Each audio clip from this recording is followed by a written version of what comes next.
জাতীয় থেকে আন্তর্জাতিক প্রান্তিক জনপদ থেকে নগর চারপাশে ঠিক কী ঘটছে এই মুহূর্তে তা নিয়ে আয়োজন এখন চারদিক। আপনার সঙ্গে আছি মোর্শেদ মিয়াজি।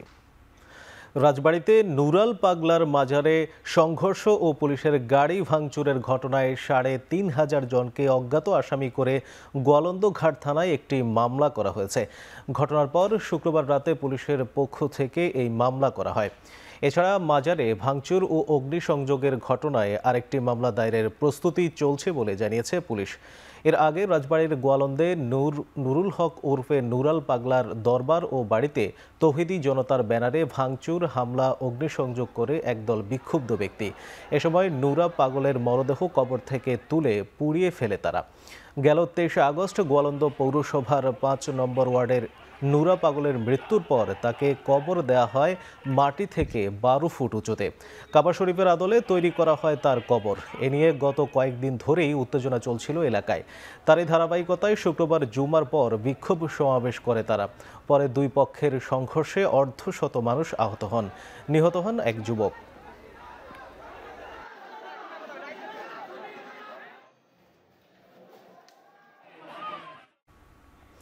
লাশ পোড়ানোর মতো ঘটনা অত্যন্ত নিন্দনীয়।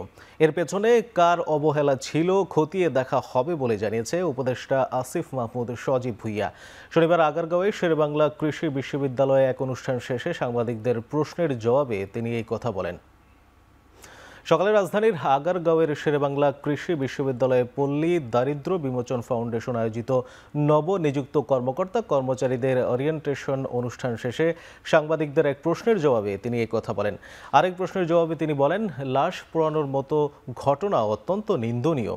যারা এটি করেছেন তাদের খুঁজে বের করে আইনের আওতায় আনা হবে বলে জানিয়েছেন তিনি। কাদের অবহেলার কারণে এই পরিস্থিতি সৃষ্টি হয়েছে সেটিও দেখা হচ্ছে বলে জানিয়েছেন তিনি। এ সময় তিনি বলেন, সংস্কার, বিচার এবং গণতন্ত্র এই তিনটি বিষয় নিয়ে সরকার এখনও কাজ করে যাচ্ছে। আরেকটি প্রশ্নের জবাবে বলেন, আদালতে সাংবাদিক হেনস্থার বিষয় অত্যন্ত নিন্দাজনক। এ ধরনের হামলা যাতে না হয় সে ব্যাপারে সংশ্লিষ্ট কর্তৃপক্ষের দৃষ্টি আকর্ষণ করছি। কোনো একটা রাজনৈতিক দলের কর্মসূচিকে মব বলতে পারেন না, এটা আমি এর আগেও বলেছি যে গণ অধিকার পরিষদের তারা একটা নিবন্ধিত রাজনৈতিক দল। তাদের কর্মসূচিকে যদি আপনি মব বলেন, কালকে বিএনপি, জামাত কিংবা এনসিপির কর্মসূচিকেও অন্য কেউ মব বলা শুরু করবে। তারা কাদের থেকে সাহস পেয়ে, কাদের সাপোর্ট পেয়ে এ ধরনের কার্যক্রমে যুক্ত হয়েছে সেটাও খতিয়ে দেখার দরকার, প্রয়োজন আছে বলে আমি মনে করি।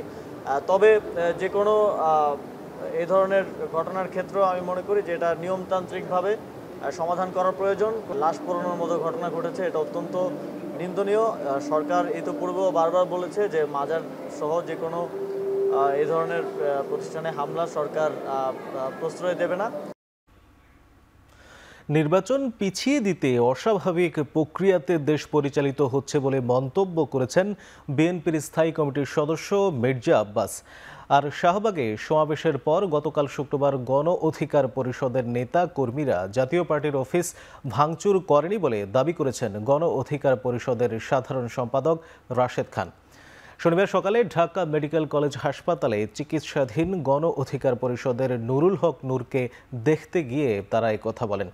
গণ অধিকার পরিষদের সভাপতি নুরুল হক নূরের উপর হামলাকে উদ্দেশ্যমূলক বলে দাবি করেছেন বিএনপির স্থায়ী কমিটির সদস্য মির্জা আব্বাস। তিনি বলেন, নূরের গুরুতর শারীরিক জখমের কারণে সরকারকে দ্রুত তাকে উন্নত চিকিৎসার জন্য বিদেশে পাঠাতে হবে। নুরুল হক নূরের চিকিৎসা প্রসঙ্গে রাশেদ খান বলেন, নূর কিছু মনে রাখতে পারছেন না এবং শরীরের উপর তার নিয়ন্ত্রণ নেই। নূরের শারীরিক অবস্থাও আশঙ্কাজনক। নুরুল হক নূরের শর্ট টাইম মেমোরি লস হচ্ছে। তিনি যখন কথা বলতে যাচ্ছেন, কথা তিনি পুরোপুরি শেষ করতে পারছেন না। এই ঘটনা একটা সুষ্ঠু তদন্ত হওয়া উচিত এবং যদি উদ্দেশ্যমূলক হয়ে থাকে, কি উদ্দেশ্যে তা কারা কেন করলো সেটা বের করা দরকার এবং তার একটা বিচার একটা হওয়া দরকার। এই ধরনের একটা ঘটনায় বিশেষ ব্যবস্থায় তাকে বিদেশে পাঠানোর একটা প্রক্রিয়া করা উচিত ছিল, বিশেষ ব্যবস্থায়। মাজার ভাঙা কিংবা লাশ পুড়িয়ে দেয়া মহানবী সাল্লাল্লাহু আলাইহি ওয়াসাল্লামের শিক্ষা নয় বলে মন্তব্য করেছেন বিএনপির সিনিয়র যুগ্ম মহাসচিব রুহুল কবির রিজভী। শনিবার সকালে নয়াপল্টনে পবিত্র ঈদে মিলাদুন্নবী উপলক্ষে দোয়া ও মিলাদ মাহফিলে অংশ নিয়ে তিনি এসব কথা বলেন। এ সময় তৌহিদি জনতার নামে কারা এসব কাজ করছে, এর পেছনে আন্তর্জাতিক ষড়যন্ত্র রয়েছে কিনা তা নিয়েও প্রশ্ন তোলেন রিজভী। অভিযোগ করেন, নানা ফতোয়া দিয়ে দেশে ধর্মের নামে বিভাজন সৃষ্টি করা হচ্ছে।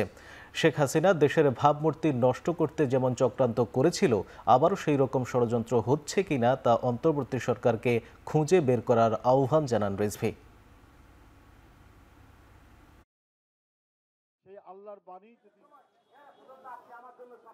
কারো মাজার ভাঙছি, কারো লাশ আমরা পুড়িয়ে দিচ্ছি,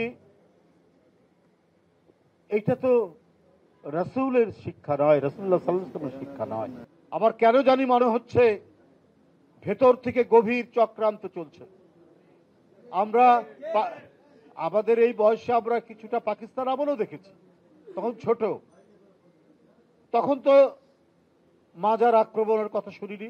বাংলাদেশের ভাবমূর্তিকে কলঙ্কিত করার জন্য এখন আবার সেই প্রচেষ্টা চলছে কিনা, এটাই অন্তর্বর্তীকালীন সরকারকে সেটাকে প্রমাণ করতে হবে, দেখাতে হবে। কয়েক সপ্তাহের মধ্যেই এবং জাতীয় নির্বাচনের বহু আগেই তারেক রহমান দেশ থেকে দলকে নেতৃত্ব দেবেন বলে মন্তব্য করেছেন বিএনপির স্থায়ী কমিটির সদস্য ডাক্তার AZM জাহিদ হোসেন। শনিবার রাজধানীর মতিঝিলে পূবালী ব্যাংকের কর্মচারী সংঘের জাতীয় সম্মেলনে এমন মন্তব্য করেন তিনি। বলেন, যারা নির্বাচন নিয়ে ষড়যন্ত্র করছে সেই ষড়যন্ত্র কাজে দেবে না, ফেব্রুয়ারিতেই নির্বাচন অনুষ্ঠিত হবে। আর আওয়ামী লীগ আবারও সুযোগ খুঁজছে মন্তব্য করে ডাক্তার জাহিদ বলেন, পেছনের দরজা দিয়ে এসে জনগণের অধিকার হরণ করা যায় না। সবাইকে চলমান ষড়যন্ত্র রুখতে চোখ কান খোলা রাখার পরামর্শ দেন তিনি।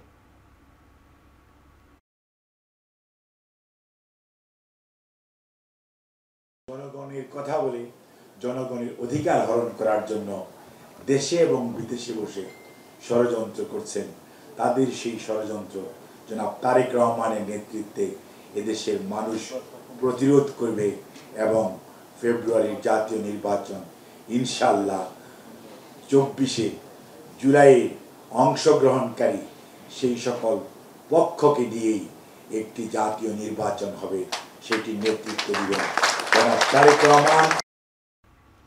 মামলা না থাকলে ক্লিন ইমেজের আওয়ামী লীগ নেতাদের আগামী নির্বাচনে মনোনয়ন দেবে জাতীয় পার্টি বলে জানিয়েছেন জাপার চেয়ারম্যান মোস্তাফিজার রহমান মোস্তফা। তবে তার এই বক্তব্য প্রত্যাখ্যান করেছে জাতীয় পার্টি। এক বিবৃতিতে দলটি জানায়, দলীয় মনোনয়ন নিয়ে মোস্তাফিজার রহমান মোস্তফা যে মন্তব্য দিয়েছেন সেটি তার ব্যক্তিগত মতামত। এ ধরনের মন্তব্য দেওয়ার এখতিয়ার তার নেই বলে আরও জানায় দলটি। ভবিষ্যতে দলীয় মনোনয়ন নিয়ে বক্তব্য না দেওয়ারও আহ্বান জানানো হয়েছে তাকে। এর আগে শনিবার দুপুরে রংপুরে সাংবাদিকদের সঙ্গে আলাপকালে মোস্তফা বলেন, নেতৃত্ব শূন্য আওয়ামী লীগের ভোটাররা আগামী নির্বাচনে জাতীয় পার্টির উপর ভরসা রাখবে। এজন্য 300 আসনেই তারা প্রার্থী দেবেন। এছাড়া পিয়ার পদ্ধতি ইস্যুতে কয়েকটি রাজনৈতিক দল ভোট বর্জন করলে বিএনপি রাজনৈতিক সংকটে পড়বে বলে মন্তব্য করেন তিনি।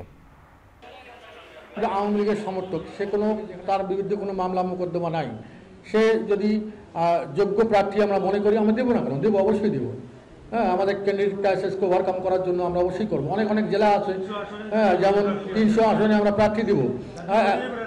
এখন জাতীয় পার্টির প্রার্থীর চাইতে যদি ভালো শক্তিশালী প্রার্থী পাওয়া যায়, আমরা সে যদি ক্লিন ইমেজ থাকে, তার বিরুদ্ধে যদি কোনো সহিংসতার অন্য কোনো আলামত না থাকে, অবশ্যই পাবেন, দেবো না কেন।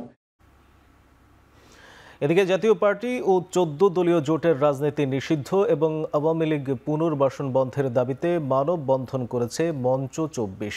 শনিবার বিকালে জাতীয় জাদুঘরের সামনে এই কর্মসূচি পালন করে সংগঠনটির নেতারা। সংগঠনটির আহ্বায়ক ফাহিম ফারুকী অভিযোগ করে বলেন, আওয়ামী লীগ আমলে ফ্যাসিবাদের প্রধান পৃষ্ঠপোষক হিসেবে কাজ করছে 14 দল। বিরোধী দলের ছদ্মবেশে তারা সরকারকে গণতন্ত্র বিরোধী অস্ত্র হিসেবে সহায়তা দিয়েছে। জাতীয় পার্টিকেও এই পথের অন্যতম সহচর দাবি করে তিনি বলেন, বিচারিক হত্যাকাণ্ড সহ রাজনৈতিক দমন পীড়নের সময় তারা নীরব থেকেছে। তাই অনতিবিলম্বে জাতীয় পার্টি ও 14 দলের রাজনীতি বন্ধের দাবি জানান তিনি। একই সাথে আওয়ামী লীগ পুনর্বাসনে যারা মদদ দিচ্ছে তাদের রুখে দেওয়ার আহ্বান জানান সংগঠনটির নেতারা। এই জাতীয় পার্টি যেহেতু শাপলা নিয়ে কথা বলে নাই, পিলখানা নিয়ে কথা বলে নাই, বিচারিক হত্যাকাণ্ড নিয়ে কথা বলে নাই, জুলাই নিয়ে কথা বলে নাই, বরং জুলাইয়ের বিরুদ্ধে গিয়েছে, সেজন্য আজকের পর থেকে, এই সংবাদ সম্মেলনের পর থেকে বাংলার মাটিতে জাতীয় পার্টির রাজনীতি করার কোনো অধিকার রাখে না।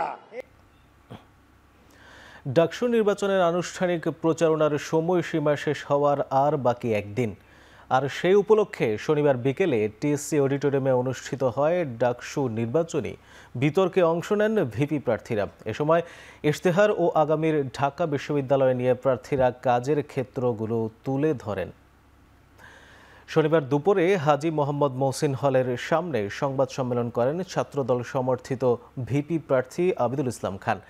বলেন, নির্বাচিত হলে নিরাপদ ক্যাম্পাস নিশ্চিতে কাজ করবেন।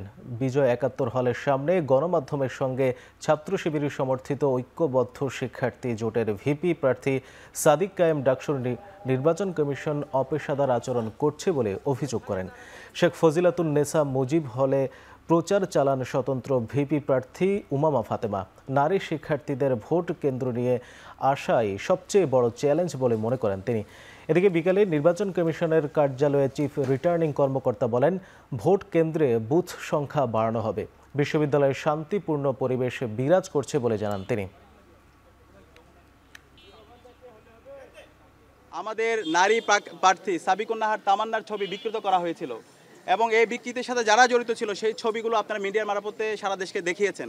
কিন্তু বিশ্ববিদ্যালয় প্রশাসন আজকে 2 সপ্তাহ পার হচ্ছে, কিন্তু এখন পর্যন্ত তারা কোনো ধরনের ব্যবস্থা গ্রহণ করতে পারেনি। আমরা বারবার বলেছি, তো এই ব্যবস্থা গ্রহণ না করার কারণে কিন্তু পরবর্তীতে অনেকগুলো ঘটনা ঘটেছে এবং আমরা বিভিন্ন জায়গায় দেখতে পেয়েছি আমাদের বহিরাগত নিয়ে এসে বিশ্ববিদ্যালয়ে ক্যাম্পেইন করতে কিছু প্রার্থীদের। নির্বাচনের দিন কয়েকটা বিষয় নিয়ে আমরা আশঙ্কা প্রকাশ করছি। একটা হচ্ছে যেমন অনেকে ভুয়া আইডি কার্ড তৈরি করবে, বেশ কয়েকটি দলের ক্ষেত্রে আমরা এটা শুনেছি যে ভুয়া আইডি কার্ড তৈরি করে দিতে পারে। এগুলো কি ইউনিভার্সিটি কীভাবে ঠেকাবে, ঠেকানোর প্রস্তুতি কেমন? মাইন সরকার যে ধরনের গার্ড চলেছে শেখ হাসিনাকে চ্যালেঞ্জ করেছে, তারা যদি আপনি মনে করেন যে এখান থেকে চাপ দিয়ে করিয়েছে, এটা দুঃখজনক। এবং যারা এই ধরনের ফ্রেমিং করতেছে, আমি তাদেরকে বলবো যে আপনারা তাহলে জুলাইকে আসলে ছোট করতেছেন আর কি। এখানে উপঢৌকন দেওয়া হচ্ছে, বকশিস দেওয়া হচ্ছে, খাবার খাওয়ানো হচ্ছে, যেগুলো একদমই নির্বাচনী আচরণবিধি লঙ্ঘন। সেই জায়গাটা বলতে চাই যে, এবং বিশ্ববিদ্যালয় প্রশাসনের জায়গা থেকে কাউকে ন্যূনতম তিরস্কার পর্যন্ত করা হয় নাই। ঢাকা বিশ্ববিদ্যালয়ের সকল ধর্ম বর্ণ গোত্র নির্বিশেষে প্রত্যেকের তাদেরকেই বেছে নেওয়া উচিত, যারা হচ্ছে যে কোনো প্রকার হচ্ছে যে সাম্প্রদায়িক ইস্যুতে কিংবা হচ্ছে যে কোনো বিভাজনে কিংবা হচ্ছে যে সকলের অধিকারের ব্যাপারে যারা সোচ্চার থাকবে তাদেরকেই তাদের বেছে নেওয়া উচিত। ডাকসুকে একটা পলিটিক্যাল প্ল্যাটফর্ম হিসেবে চিন্তা করা হয়, তো তাই অনেক ফিমেল স্টুডেন্টদের ফ্যামিলি থেকে কল দিয়ে কিন্তু তাদেরকে বাসায় নিয়ে যাওয়া হয়েছে। তো সেই জায়গায় আমরা মনে করি যে ভোট কেন্দ্রে মেয়েদের অংশগ্রহণের ক্ষেত্রে এটা একটা বাধা হয়ে দাঁড়িয়েছে। শনিবার ছুটির দিনেও চলছে জাকসু নির্বাচনের প্রচারণা। এদিকে 8 দফা ইশতেহার ঘোষণা করেছে ছাত্রদল সমর্থিত জাকসু প্যানেল। ছুটির দিনে ক্লাস বন্ধ থাকায় শনিবার সকাল থেকে বড় জনসংযোগ কিংবা জমায়েতে চোখে পড়েনি। তবে বিচ্ছিন্নভাবে প্রচারণা চালাচ্ছেন প্রার্থীরা। এদিন আন্তর্জাতিক মানসম্পন্ন শিক্ষা ও গবেষণা, মানসম্মত স্বাস্থ্যসেবা, সুসমন্বিত পরিবহন ও নারী শিক্ষার্থীদের জন্য নিরাপদ ক্যাম্পাস গড়াসহ 8 দফার ইশতেহার ঘোষণা করেছে ছাত্রদল সমর্থিত প্যানেল। ইশতেহারে 24 ঘন্টার চিকিৎসা সেবা চালু ও পরিবেশ রক্ষার অঙ্গীকারও উঠে আসে। চলতি মাসের 11 সেপ্টেম্বর হবে জাকসু কেন্দ্রীয় ও হল সংসদ নির্বাচন। একাডেমিক ক্যালেন্ডার নিয়মিত জাকসু নির্বাচনকে অন্তর্ভুক্ত করতে হবে। কোর্স কারিকুলামকে আন্তর্জাতিক মানে উন্নীত করতে হবে। প্রথম বর্ষের শিক্ষার্থীদের জন্য বুনিয়াদী ইংরেজি কোর্স চালু করতে হবে। বিশ্ববিদ্যালয়ে একটি আন্তর্জাতিক মানের ভাষা শিক্ষা ইনস্টিটিউট চালু করা হবে। অপ্রয়োজনীয় কোনো বিভাগ চালু না করে রাষ্ট্র, সমাজ ও সময়ের প্রয়োজনে নতুন বিভাগ চালু করার বিষয়ে বিশ্ববিদ্যালয়ের প্রশাসনের সাথে আলোচনা করা হবে। ক্যাম্পাসের অভ্যন্তরীণ পরিবহন সংকট নিরসন কল্পে নিয়ন্ত্রিত ও পরিকল্পিতভাবে নিরাপদ অটোরিকশা চালু এবং ইলেকট্রিক কারের সংখ্যা বৃদ্ধি ও ভাড়া হ্রাস করা হবে। শিক্ষার্থীদের মতামতের ভিত্তিতে বিদ্যমান বাস রুট পর্যালোচনা, বাসের সংখ্যা বৃদ্ধি ও নতুন রুট চালু করা হবে। জাতীয় রাজস্ব বোর্ডের সাবেক কর্মকর্তা মতিউর রহমানকে আদালত থেকে কারাগারে নেয়ার সময় তাকে অনৈতিক সুবিধা দেওয়ার অভিযোগে পুলিশের এক এসআই ও 10 কনস্টেবলকে সাময়িক বরখাস্ত করা হয়েছে। বরখাস্তকৃতরা হলেন এসআই আবুল কাশেম, কনস্টেবল মনিরুজ্জামান, মোহাম্মদ কবির হোসেন, ইমরান, নির্জন খান, শামীম আলম, মোহাম্মদ রনি হোসেন, শরীফুল ইসলাম, তানভীর রহমান, মোহাম্মদ আবু সাইদ মিয়া ও রবীন্দ্র দাস। গত 12 আগস্টে কিশোরগঞ্জ জেলা কারাগার থেকে হাজতি মতিউর রহমানকে ঢাকায় মহানগর সিনিয়র স্পেশাল জজের আদালতে হাজির করতে রওনা করেন অভিযুক্তরা। আসামির হাজিরা দেয়া শেষে ফিরতি পথে পুলিশ সদস্যরা দুপুরে খাবার খেতে একটি রেস্টুরেন্টে যাত্রাবিরতি করেন। এ সময় অভিযুক্তরা হাজতিকে সুযোগ সুবিধা দেওয়ার শর্তে ঘুষ নেন। অনুসন্ধানে 3 সদস্যের তদন্ত কমিটি ঘটনার সত্যতা পায়। পিআর পদ্ধতির বিষয়ে সরকার ও নির্বাচন কমিশনের সঙ্গে আলোচনায় বসতে আগ্রহী বলে জানিয়েছে জামায়াতে ইসলামের নায়েবে আমির ডাক্তার আব্দুল্লাহ মোহাম্মদ তাহের। শনিবার সকালে কুমিল্লার মুন্সিরহাট ইউনিয়নের নির্বাচনী দায়িত্বশীল সমাবেশে কথা বলেন তিনি। এ সময় তিনি আরও বলেন, জুলাই সনদের ভিত্তিতে নির্বাচন না দেওয়া হলে আগামী নির্বাচনও অতীতের ব্যর্থ নির্বাচনগুলোরই পুনরাবৃত্তি ঘটবে। মেজরিটি লোকের ওপিনিয়ন হচ্ছে পিআর, সেক্ষেত্রে বিএনপি তার বিরোধিতা করাটা কোনোভাবেই গণতান্ত্রিক আচরণ হিসেবে বিবেচিত হবে না। পিআরের ব্যাপারে সরকার এবং ইলেকশন কমিশনের সাথে আলোচনায় আগ্রহী।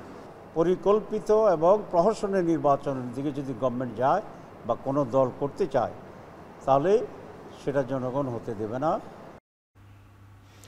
আওয়ামী লীগ ও জাতীয় পার্টিকে একই অপরাধে অপরাধী বলে মন্তব্য করেছেন এনসিপির উত্তরাঞ্চলের মুখ্য সংগঠক সার্জিস আলম। শনিবার বিকেলে পঞ্চগড়ে কুলি শ্রমিকদের সাথে মতবিনিময় শেষে সাংবাদিকদের প্রশ্নের জবাবে এই মন্তব্য করেন তিনি। সার্জিস আরও বলেন, আওয়ামী লীগ খুন, গুম সহ গণহত্যার রাজনীতি করেছে, আর তাদের বি টিম জাতীয় পার্টিও একই অপরাধে জড়িত। তিনি আওয়ামী লীগের মতো জাতীয় পার্টির কার্যক্রমও নিষিদ্ধ ঘোষণার দাবি জানান। এ সময় বিবৃতি দিয়ে নয়, সরাসরি জাতীয় পার্টির বিরুদ্ধে ব্যবস্থা নিতে সরকারের প্রতি আহ্বান জানায় এনসিপির যুগ্ম আহ্বায়ক সারোয়ার তুষার। ঢাকার বিভিন্ন এলাকায় ছাত্রলীগ, যুবলীগের ক্যাডাররা নাশকতার প্রস্তুতি নিচ্ছে বলেও দাবি করেন তিনি। সারোয়ার তুষার বলেন, সুষ্ঠু নির্বাচন করতে চাইলে সরকারকে এখনই আওয়ামী লীগ ও জাতীয় পার্টির বিরুদ্ধে কঠোর পদক্ষেপ নিতে হবে। এ সময় শ্রমিকদের সামনে রেখে অধিকার আদায়ে কাজ করার আহ্বান জানান তারা। যারা জাতীয় পার্টিকে ধরে একটা পরিকল্পনা করছে যে জাতীয় পার্টির মধ্য দিয়ে আওয়ামী লীগারদেরকে নির্বাচনে আনার, তারা আসলে বাংলাদেশে নির্বাচন চায় না, তারা বাংলাদেশে একটা গৃহযুদ্ধ বাঁধাতে চায়। কারণ জাতীয় পার্টি এবং আওয়ামী লীগের ওপর মানুষের যে রোষানল, ফ্যাসিবাদ বিরোধী রাজনৈতিক দলগুলোর যে রোষানল কাজ করছে, তারা তো প্রতিরোধ করবে এরা রাস্তায় নামলে। ফলে আপনি তো সুষ্ঠু নির্বাচন করতে পারবেন না। চোর বাটপার যেগুলো এখন আওয়ামী লীগের ব্যানারে রাজনীতি করার এই বাংলাদেশের সুযোগ নাই, কারণ তারা হাজারের উপরে মানুষকে খুন করে তারা তাদের নিজেদের পতন ঘটিয়েছে। এই রিফাইন্ড আওয়ামী লীগের আইডিয়া হইতেছে ভারতের দেয়া আইডিয়া। এই আইডিয়া এই বাংলাদেশে বাস্তবায়ন হবে না অভ্যুত্থান পরবর্তী বাংলাদেশে। জুলাই গণ অভ্যুত্থানে 54টি স্থানে 914 জন শহীদের তালিকা প্রকাশ করেছে জুলাই রেভলিউশনারি বাংলাদেশ। শনিবার বিকেলে শাহবাগের জাতীয় জাদুঘরের সামনে সংবাদ সম্মেলনে এই তথ্য জানান সংগঠনটির আহ্বায়ক পান্তাসির মাহমুদ। তিনি বলেন, রক্তক্ষয়ী বিপ্লবের পরও সরকার নির্লিপ্ত ভূমিকা পালন করেছে, যা গণহত্যার বিচার না হওয়ার একটি ভয়াবহ নজির তৈরির শঙ্কা সৃষ্টি করেছে। পুলিশ ও বিজিবির গুলিতে সর্বাধিক শহীদ হয়েছেন দাবি করে এর বিচার দাবি করেন তিনি। পাশাপাশি বিজিবি প্রধানের পদত্যাগের দাবিও জানান। সংগঠনটির নেতারা আশঙ্কা প্রকাশ করেন, শহীদদের মর্যাদা ও রক্ষা হত্যাকারীদের বিচারের ব্যবস্থা না হলে অতীতের পুনরাবৃত্তি ঘটতে পারে। একই সঙ্গে শহীদ পরিবারের পুনর্বাসন এবং আহতদের চিকিৎসা নিশ্চিত করার দাবি জানান সংগঠনটি। আমাদের গবেষণা অনুযায়ী সারা দেশে মোট 54টি স্থানে অর্থাৎ 54টি কারবালায় শাহাদাত বরণ করেছে প্রায় 914 জন। বিজিবির গুলিতে অন্তত 80 জনের মতো শহীদ হয় এবং বহু হতাহত হয়, অনেকে পঙ্গু হয়, অনেকে চিরতরে তাদের অঙ্গহানি হয়। যেই রক্তের উপর এই ইন্টিরিম ক্ষমতায় আসছে, সেই ইন্টিরিম বিচার করতে ব্যর্থ। এতগুলো মা, এতগুলো বাবা তাদের সন্তান হারায় পথে বসছে, তাদের সেটা নিয়ে কোনো মাথা ব্যথা নাই। অর্থ পাচার হ্রাস ও হুন্ডির মাধ্যমে টাকা পাঠানো বন্ধ হওয়ায় রেমিটেন্স প্রবাহ বেড়েছে 29%। একই সাথে নিয়ন্ত্রণে এসেছে মূল্যস্ফীতি। তবে এই হার 5%-এর নিচে নামানোর লক্ষ্য নিয়েও কাজ করছে সরকার। শনিবার রাজধানীর একটি হোটেলে সেন্টার ফর এনবিআর আয়োজনে ব্র্যান্ডিং বাংলাদেশ, আসন্ন নির্বাচন, প্রবাসীদের অংশগ্রহণ ও আগামীর অর্থনীতি শিরোনামে আলোচনা সভায় ভার্চুয়ালি যুক্ত হয়ে এসব কথা বলেন বাংলাদেশ ব্যাংকের গভর্নর আহসান এইচ মনসুর। সেমিনারে বিএনপির স্থায়ী কমিটির সদস্য আমির খসরু মাহমুদ চৌধুরী বলেন, ডিসেম্বরের মধ্যে নির্বাচন হলে দেশের মানুষ ভালো থাকবে। নির্বাচন অনুষ্ঠানে দেরি হলে দেশ অস্থিতিশীল হয়ে পড়বেও বলে মন্তব্য করেন তিনি। বিএনপি সরকার গঠন করলে শিক্ষা ও স্বাস্থ্য খাতে জিডিপির 5% বিনিয়োগ করা হবে বলেও জানান তিনি। ডলারের সংকট ছিল, এক্সচেঞ্জ রেটের ডেপ্রিসিয়েশন ছিল এবং মূল্যস্ফীতির একটা ঊর্ধ্বমুখী বিশাল প্রবণতা ছিল। সব মিলিয়ে একটা অস্থিরতা বিরাজ করছিল এবং সেখান থেকেই আমাদের লক্ষ্যটা হচ্ছে সেখান থেকে বের হয়ে আসা এবং দ্রুত আমাদের অর্থনীতিকে আবার একটা স্থিতিশীল এবং শক্তিশালী অবস্থানে নিয়ে আসা। যারা যত তাড়াতাড়ি নির্বাচন প্রক্রিয়ার মাধ্যমে গণতন্ত্রে ফিরে যেতে পেরেছে সেই দেশগুলো ভালো করছে, সার্ভাইভ করেছে। যারা এই ধরনের এই মতবিরোধ সৃষ্টি করে এই নির্বাচন প্রক্রিয়াকে পিছিয়েছে, সেই সমস্ত দেশে আপনি দেখবেন চরম বিরোধে গেছে, গৃহযুদ্ধ চলছে, সমাজে বিভক্তি হয়েছে, অর্থনীতি তাদের ভেঙে পড়েছে। দেশের সবচেয়ে মজবুত আরএফএল ল্যাডার, যা 6061 গ্রেড অ্যালুমিনিয়ামে তৈরি। শক্তিশালী এমএস ক্রসবার নিশ্চিত করে সর্বোচ্চ নিরাপত্তা। RFL ladder. শনিবার রাজধানীতে পবিত্র ঈদে মিলাদুন্নবী উপলক্ষে আঞ্জুমানে রহমানিয়া মইনিয়া মাইজ ভান্ডারিয়া কেন্দ্রীয় কার্যনির্বাহী পরিষদের উদ্যোগে পালিত হয়েছে আনন্দ র্যালি ও সমাবেশ।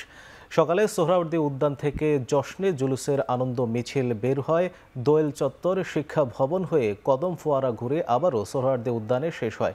পরে সমাবেশে অংশ নিয়ে ভক্ত আশেকানরা জানান, হজরত মোহাম্মদ সাল্লাল্লাহু আলাইহি ওয়াসাল্লাম ছিলেন ইসলামের দিশারি, শান্তি ও কল্যাণের প্রতীক। দিনটিকে পবিত্র ঈদে মিলাদুন্নবী হিসেবে উদযাপন করে থাকে মুসলিম উম্মাহ। ধর্মীয় ভাব গাম্ভীর্যের মধ্য দিয়ে দোয়া, মিলাদ মাহফিল সহ নানা আয়োজনে পালিত হচ্ছে দিবসটি।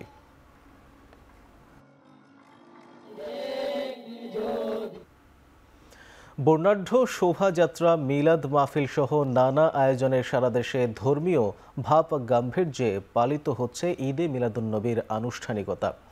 শনিবার সকালে চট্টগ্রামে দেশের অন্যতম বৃহৎ জশ্নে জুলুসে অংশ নেন লাখ লাখ মানুষ। নানা ধরনের ব্যানার নিয়ে নগরের বিভিন্ন সড়ক প্রদক্ষিণ করে মিছিল। নেতৃত্ব দেন চট্টগ্রাম সহ পার্শ্ববর্তী দেশের ধর্মীয় নেতারা।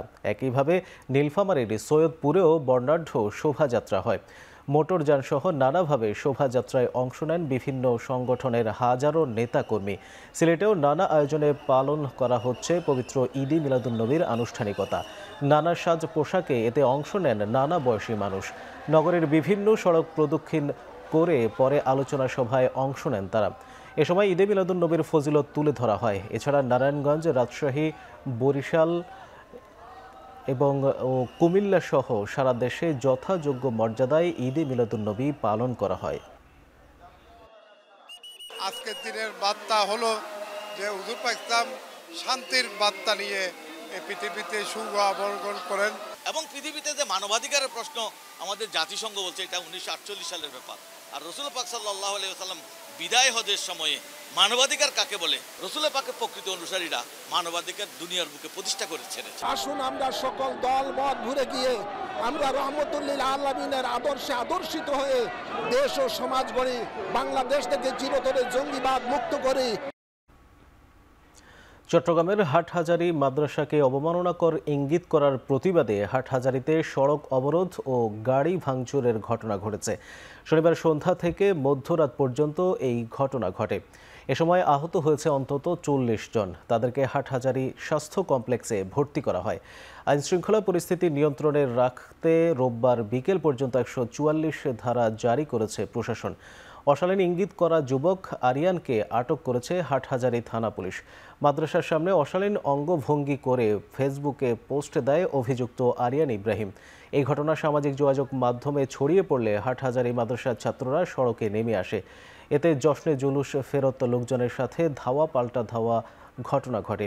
এদিকে জশ্নে জুলুসের গাড়িতে মাদ্রাসা শিক্ষার্থীরা গরম পানি নিক্ষেপ করেছে বলে দাবি করেছে সুন্নিপন্থীরা। ঘটনার পর হাটহাজারী নাজিরহাট ও রাঙ্গামাটি সড়কে যান চলাচল বন্ধ আছে। দুপক্ষে উত্তেজনা বিরাজ করায় পরিস্থিতি এখনও থমথমে।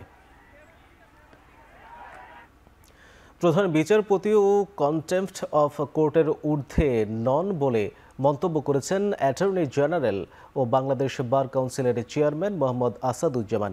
শনিবার দুপুরে নোয়াখালী জেলা আইনজীবী সমিতির এক মতবিনিময় সভায় তিনি এই মন্তব্য করেন। মাননীয় প্রধান বিচারপতি মনে রাখবেন, আপনিও কিন্তু কন্টেম্পট অফ কোর্টে ঊর্ধ্বে নন। আপনার বিচার প্রক্রিয়ায়, আপনাদের বিচার প্রক্রিয়ায় বা কোনো জজের বিচার প্রক্রিয়ায় যদি এমন কোনো ধারণা তৈরি হয় মানুষের মাঝে যে আদালতে গেলে ন্যায় বিচার পাওয়া যাবে না, আদালত মানুষের নির্যাতনকে প্রশ্রয় দেয়, কোন বিচারকের ধরনের আচরণের কারণে যদি বিচার বিভাগের প্রতি মানুষের অনাস্থা তৈরি হয়, তাহলে ওই বিচারকও কিন্তু আদালত অবমাননায় দোষী সাব্যস্ত হবে। আওয়ামী লীগের 15 বছরের দুঃশাসন আর লুটপাটের কারণে দেশের পাটকলগুলো ধ্বংস হয়ে গেছে বলে মন্তব্য করেছেন বিএনপির স্থায়ী কমিটির সদস্য ডক্টর আব্দুল মঈন খান। শনিবার বিকালে নরসিংদীর পলাশে বিএনপির দলীয় কার্যালয় উদ্বোধন অনুষ্ঠানে এই মন্তব্য করেন তিনি। মঈন খান আরও বলেন, বিএনপির প্রতিষ্ঠাতা ও সাবেক রাষ্ট্রপতি জিয়াউর রহমান পাটকল শ্রমিকদের কাজের সময় 8 ঘন্টা করেছিলেন, কিন্তু বর্তমান সরকার ঘোড়াশাল, ফৌজি সহ ঐতিহ্যবাহী পাটকলগুলো বন্ধ করে দিয়েছে। এতে হাজারো শ্রমিক মানবেতর জীবনযাপন করছে। বিএনপি সরকার গঠন করলে যারা পাটকল ধ্বংস করেছে তাদের জবাবদিহিতার আওতায় আনা হবে বলে মন্তব্য করেন তিনি। এ সময় বিএনপির বিভিন্ন অঙ্গ সংগঠনের স্থানীয় নেতাকর্মীরা উপস্থিত ছিলেন। বিএনপির নেতাদের সঙ্গে বৈঠক করেছেন ঢাকায় নিযুক্ত পাকিস্তানের হাই কমিশনার ইমরান হায়দার। শনিবার সকাল 10:30টার দিকে গুলশানে বিএনপি চেয়ারপারসনের কার্যালয়ে এই বৈঠক শুরু হয়। বৈঠকে বিএনপি মহাসচিব মির্জা ফখরুল ইসলাম আলমগীর ছাড়াও অংশ নিয়েছেন দলের স্থায়ী কমিটির সদস্য আব্দুল মঈন খান, আমির খসরু মাহমুদ চৌধুরী ও আন্তর্জাতিক বিষয়ক কমিটির সদস্য শামা ওবায়েদ। দলীয় সূত্র জানিয়েছে, আঞ্চলিক রাজনৈতিক পরিস্থিতি, দ্বিপক্ষীয় সম্পর্ক ও চলমান বৈশ্বিক কূটনৈতিক প্রেক্ষাপট বৈঠকে আলোচনায় আসতে পারে।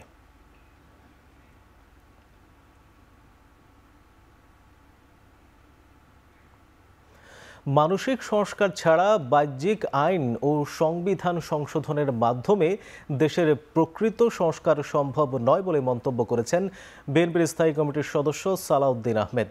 শনিবার রাজধানীর ধানমন্ডি ক্লাব মাঠে বিএনপির 47তম প্রতিষ্ঠা বার্ষিকী উপলক্ষে আয়োজিত জিয়া প্রীতি ফুটবল ম্যাচ উদ্বোধনকালে তিনি এই মন্তব্য করেন। তিনি বলেন, নিয়মিত খেলাধুলার মাধ্যমে মানসিক বিকাশ সম্ভব। প্রীতি ম্যাচে অংশ নেন ঢাকা মহানগর উত্তর ও দক্ষিণ বিএনপির নেতাকর্মীরা। আনন্দঘন ও উৎসব মুখর পরিবেশে অনুষ্ঠিত এই প্রীতি ম্যাচে 3-2 গোলে জয় পায় ঢাকা মহানগর উত্তর বিএনপি। পরে বিজয়ীদের হাতে পুরস্কার তুলে দেওয়া হয়। সামনের দিনে বাংলাদেশের রাজনীতিতে গুণগত পরিবর্তনের জন্য আমরা সর্বক্ষেত্রে সংস্কারের মধ্য দিয়ে যাব। শুধুমাত্র আইন কানুন সংবিধান সংস্কারের মধ্য দিয়ে দেশের কার্যকর সংস্কার প্রবর্তন করা যায় না, প্রচলন করা যায় না, যতক্ষণ পর্যন্ত আমাদের মানসিক সংস্কার না হবে। লক্ষ্মীপুরে বাস নিয়ন্ত্রণ হারিয়ে খালে পড়ে 5 জন নিহত হয়েছেন, আহত হয়েছেন বেশ কয়েকজন। শনিবার সকাল ৮টার দিকে চন্দ্রগঞ্জ কফিল উদ্দিন ডিগ্রি কলেজের সামনের সড়কে এই দুর্ঘটনা ঘটে। স্থানীয়রা জানায় সকাল 7:30টার দিকে নোয়াখালীর চৌমুহনী থেকে লক্ষ্মীপুরের রায়পুরের উদ্দেশ্যে রওনা হয় আনন্দ পরিবহনের বাস। আর বাসটিতে 30 জনের বেশি যাত্রী ছিল। যখন বাসটি লক্ষ্মীপুর কপিল উদ্দিন ডিগ্রি কলেজের সামনে এসে পৌঁছায় তখন নিয়ন্ত্রণ হারিয়ে সড়কের পাশের খালে পড়ে যায়। ফায়ার সার্ভিসের কর্মকর্তারা জানান বাস থেকে সবাইকে উদ্ধার করা সম্ভব হয়নি। উদ্ধার কাজ এখনও চলমান রয়েছে। সুনামগঞ্জের টাঙ্গুয়ার হাওর সহ বিভিন্ন পর্যটন স্পট পরিদর্শন করেছেন মৎস্য ও প্রাণী সম্পদ মন্ত্রণালয়ের উপদেষ্টা ফরিদা আখতার। দুপুরে সুনামগঞ্জ পৌর শহরের সার্কিট হাউস থেকে তাহিরপুর উপজেলায় যান উপদেষ্টা। পরে সেখান থেকে স্পিড বোটে টাঙ্গুয়ার হাওর, নীলাদ্রি লেক ও তার আশেপাশের বিভিন্ন হাওর ও বিভিন্ন নদী পরিদর্শন করেন তিনি। এ সময় উপজেলায় ভরত খাল নামক নদীতে বাধা সৃষ্টি করে মৎস্য আহরণের দায়ে 5 জনকে আটক করার নির্দেশনা দেন উপদেষ্টা। পরে তাহিরপুর থানা পুলিশ তাদের আটক করে। আটককৃতরা হল বাদাঘাট ইউনিয়নের পাঠান মিয়া, আবু বক্কর, আলিনুর ও নূর আহমদ। সিলেটের সাদা পাথর তোলা সাম্প্রতিক ঘটনা নয় এমন দাবি করে পরিবেশ উপদেষ্টা সৈয়দা রিজওয়ানা হাসান বলেন, আরও 6টি স্থান থেকে অবৈধভাবে পাথর তোলা হচ্ছে। শনিবার সিলেট মিলনায়তনে এই মন্তব্য করেন তিনি। সাংবাদিকদের ফোরামের আয়োজনে সংলাপে তিনি আরও বলেন, সাদা পাথর উত্তোলন বন্ধে গণমাধ্যমগুলো এতদিন কোনো প্রচার করেনি। 5 আগস্ট সরকারের পট পরিবর্তনের পর প্রচার হচ্ছে, আর তাতে দায় পড়ছে বর্তমান সরকারের। উপদেষ্টা বলেন, পাথর উত্তোলন বন্ধ করা মন্ত্রণালয়ের কাজ নয়, তাও দায়িত্ব নিয়ে ঘটনাস্থলে গিয়েছি। বিগত সময়ে সিলেটের পাথর মহল ইজারা দিয়েছিল সরকার। সরকারের ইজারাদার তালিকা থেকেও এই স্থানগুলোকে বাদ দেওয়া হচ্ছে। অবৈধ পাথর উত্তোলন বন্ধ করতে প্রশাসনের উপযুক্ত ব্যবস্থা নিতে হবে। তিনি বলেন, বর্তমান সরকার কোনো বনভূমি কাটার অনুমতি দেয়নি। মামলা মোকদ্দমা থেকে নিয়ে শুরু করে অ্যাডভোকেসি পর্যন্ত সবই করা হয়েছিল, যা সকল দালালি কাগজ সংরক্ষিত আছে। এক পর্যায়ে সরকার বলল যে এটা বন্ধ থাকবে। তারপরে এটা খুলে দেওয়ার জন্য তো কাউন্টার অ্যাডভোকেসি চলতেই থাকে, কিন্তু সেই কাউন্টার অ্যাডভোকেসিও ব্যর্থ করা হলো। তারপরে আসলো 5ই আগস্ট। এখন 5ই আগস্টের কাঁধে বন্দুক রেখে বলা হচ্ছে 5ই আগস্টের পর থেকে সবকিছু হচ্ছে। প্রশাসনের সঙ্গে বাকৃবি বিশ্ববিদ্যালয়ের 6 দফা দাবি নিয়ে দ্বিতীয় দফার বৈঠক ফলপ্রসূ হয়নি। সিন্ডিকেট মিটিং নিয়ে নতুন করে তৈরি হলো আবারও সংশয়।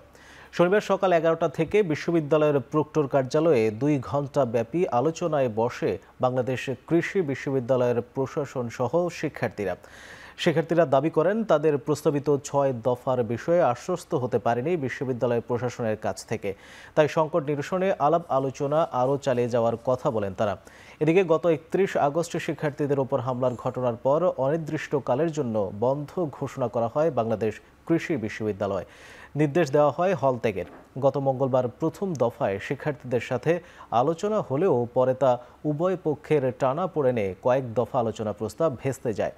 তাই চলমান সংকট নিরসনে দ্বিতীয় দফায় বিশ্ববিদ্যালয় শিক্ষার্থীদের সাথে আলোচনার টেবিলে বসে শিক্ষক সহ বিশ্ববিদ্যালয় প্রশাসন।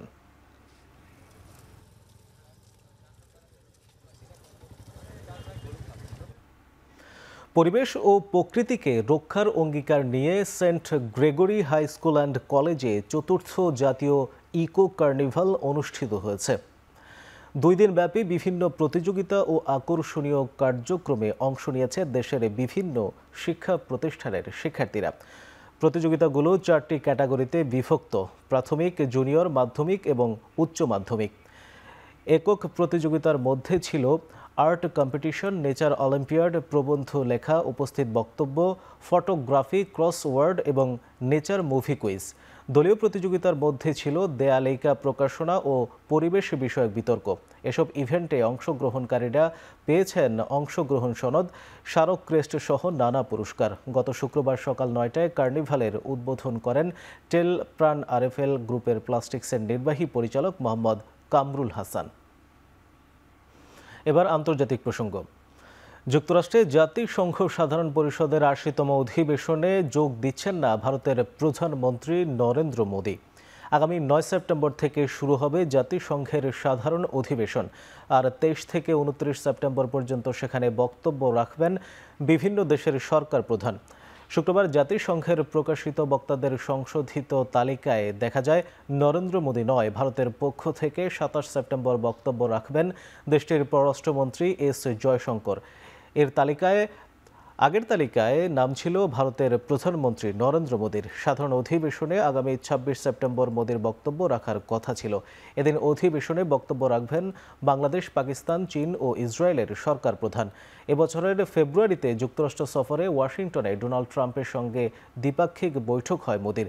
সম্প্রতি রাশিয়ার কাছ থেকে তেল কেনার শাস্তি হিসেবে ভারতের উপর 50% শুল্ক আরোপ করেন ট্রাম্প। এর জেরেই দুই দেশের সম্পর্কের টানাপোড়েন চলছে।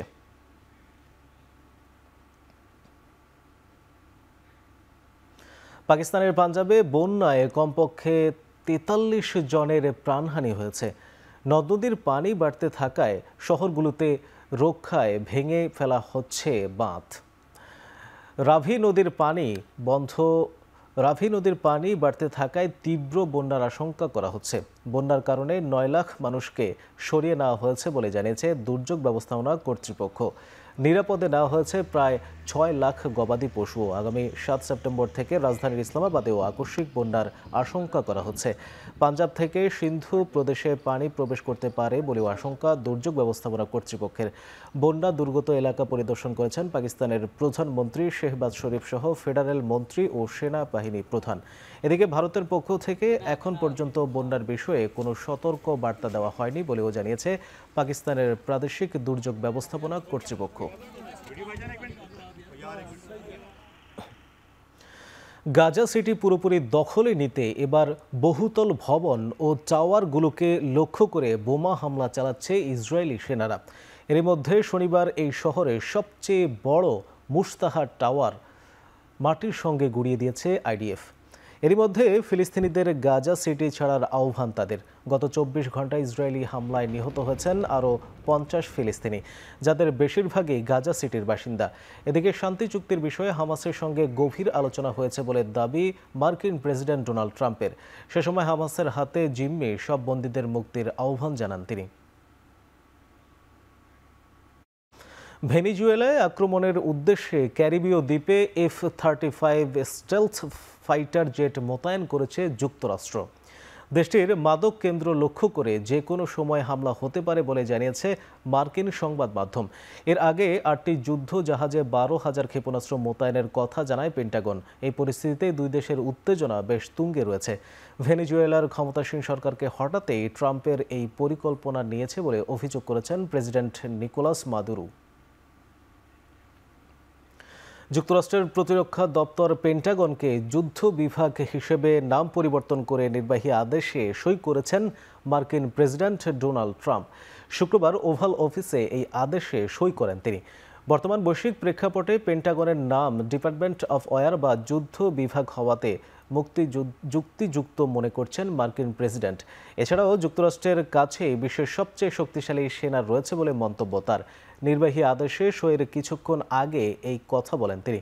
অবশ্য প্রতিরক্ষা মন্ত্রণালয়ের নতুন এই নাম দ্বিতীয় বা গৌণ হিসেবেই ব্যবহার করা হবে বলে জানায় ট্রাম্প। একই সাথে প্রতিরক্ষা মন্ত্রী পিট হেগসেথকে সেক্রেটারি অফ ওয়ার বা যুদ্ধ মন্ত্রী করার নির্দেশ দেন তিনি। হেগসেথ জানায়, নাম পরিবর্তনের সঙ্গে সঙ্গে প্রতিরক্ষা মন্ত্রণালয়ের কাজের ধরনেও পরিবর্তন আসবে। এখন থেকে প্রতিরক্ষার পাশাপাশি আক্রমণের দায়িত্ব থাকবে এই বিভাগের ওপর। এছাড়াও এর সেনা সংখ্যাও বাড়ানো হবে উল্লেখযোগ্য হারে। অস্ট্রেলিয়ার সিডনির সমুদ্র সৈকতে বিশাল আকৃতির এক হাঙরের আক্রমণে একজনের মৃত্যু হয়েছে। নিহত ব্যক্তি 57 বছর বয়সী একজন সার্ফার ছিলেন বলে জানা গেছে। রয়টার্স জানিয়েছে, নিউ সাউথ ওয়েলসের লং রিফ বিচে সকালে অন্যান্য সার্ফারদের মতোই অনুশীলন করছিলেন তিনি। 10টার দিকে বিশাল আকৃতির এক হাঙরের আক্রমণের শিকার হন। অনেক বেশি রক্তক্ষরণে ঘটনাস্থলেই তার মৃত্যু হয়। এ ঘটনায় বেশ কয়েকটি সমুদ্র সৈকত পর্যটকদের জন্য বন্ধ ঘোষণা করা হয়েছে। প্রায় 3 বছর পর অস্ট্রেলিয়ায় আবারও এই ধরনের ঘটনা ঘটল।